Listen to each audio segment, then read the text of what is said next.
Hey guys, so today we're going to be busting the common myths that float around the fitness industry, and hopefully you can understand a little bit more about the benefits of the training that we do at Elevate, and you feel a little bit more educated around women and training.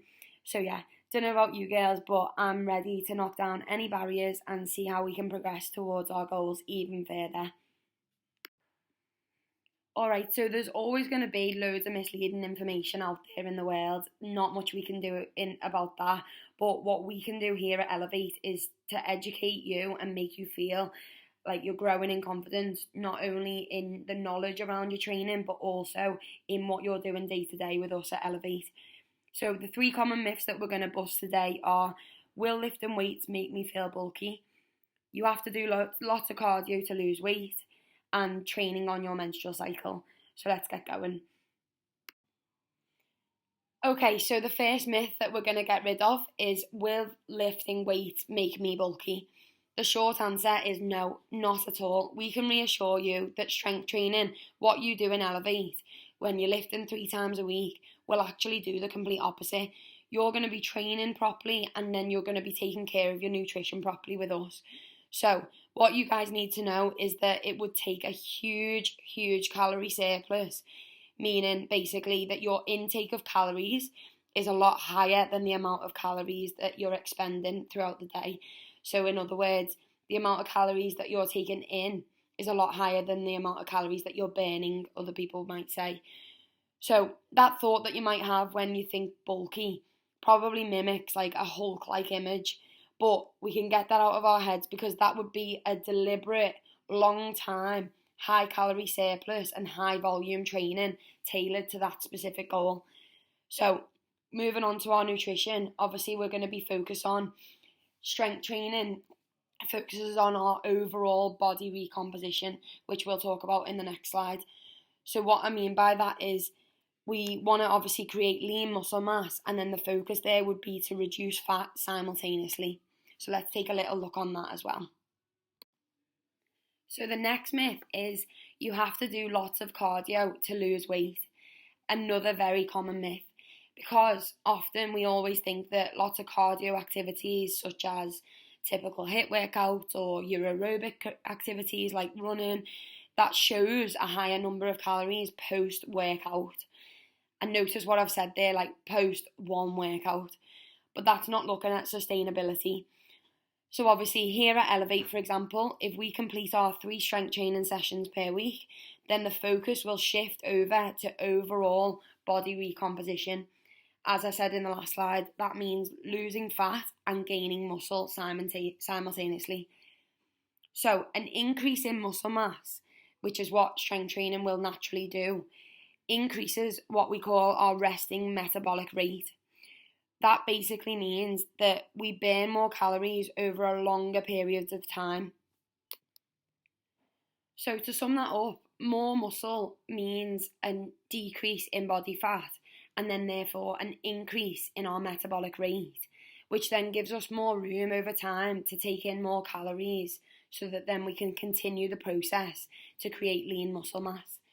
So for example, we would start you on individuals that are on a fat loss goal, we would start you on the calorie deficit, meaning that you would consume less calories than you are putting out through your workouts. But then over time, because we would be losing the fat, and then because we're training properly, that then gives us more room to increase the calories, so that then we continue to progress in the gym. We've got more energy, and then that then therefore creates more lean muscle mass.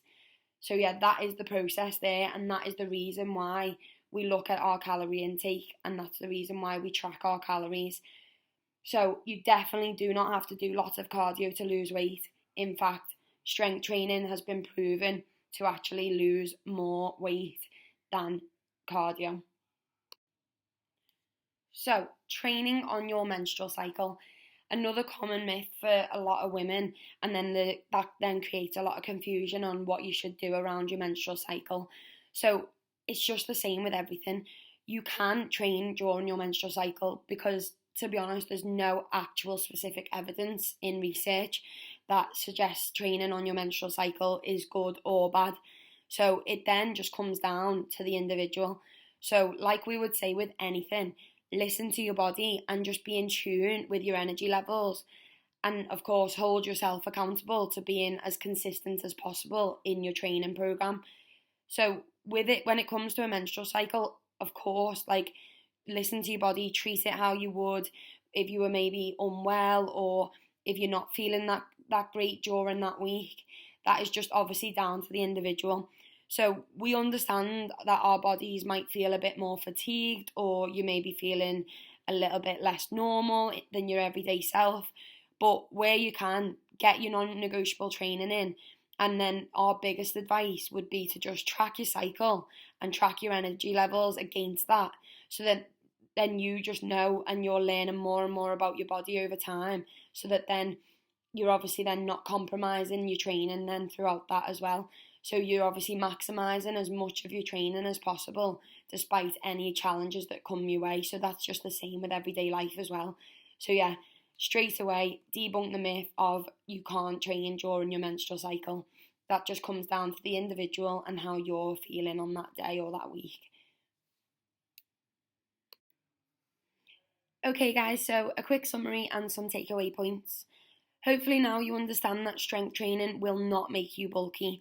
Lifting weights, resistance training will actually do the opposite and make you lean and grow in confidence, and understanding the way around our calorie deficit versus our calorie surplus. So understanding that strength training will actually help us lose more fat loss and create more muscle over a longer period of time. Our second point here is that strength training is actually better than lots of cardio for fat loss.